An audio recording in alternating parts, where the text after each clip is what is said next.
A Covington woman vividly remembers when George H.W. Bush was campaigning here in Louisiana because he attended a fundraiser at her house.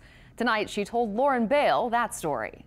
Adorned on the walls of Minnie Terrell's Covington home are framed memories from times she spent with George H.W. and Barbara Bush and Ronald Reagan. This picture was taken in the White House in the Roosevelt Room. This was another occasion, luncheon, I believe. Terrell remembers H.W. and Barbara like it was yesterday. Both had wonderful sense of humor, but most of all, I was impressed with their integrity. During Bush's presidential campaign, Terrell hosted a fundraiser in her New Orleans home, and George H.W. and Barbara Bush were the guests of honor. It was quite an exciting evening, to say the least, with hovering helicopters and entourage and lots of police escorts. Despite his status, Terrell remembers how H.W. Bush made a point to make everyone in her home feel included. Although very accomplished, he was certainly a humble man, but a very kind man. He took time out to give a lot of attention to my little grandchildren, and on departing, even to invite them into his limo so they could see what the inside of a presidential limo looked like.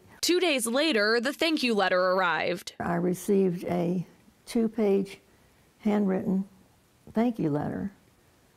So I thought, I was just, surprised that he takes the time to do that. He's just a wonderful person. Now she's left to remember a man she believes put his country and his family first. I think he was just a man of great character. And that's the image she's left with when she looks at her photos. Lauren Bale, Eyewitness News.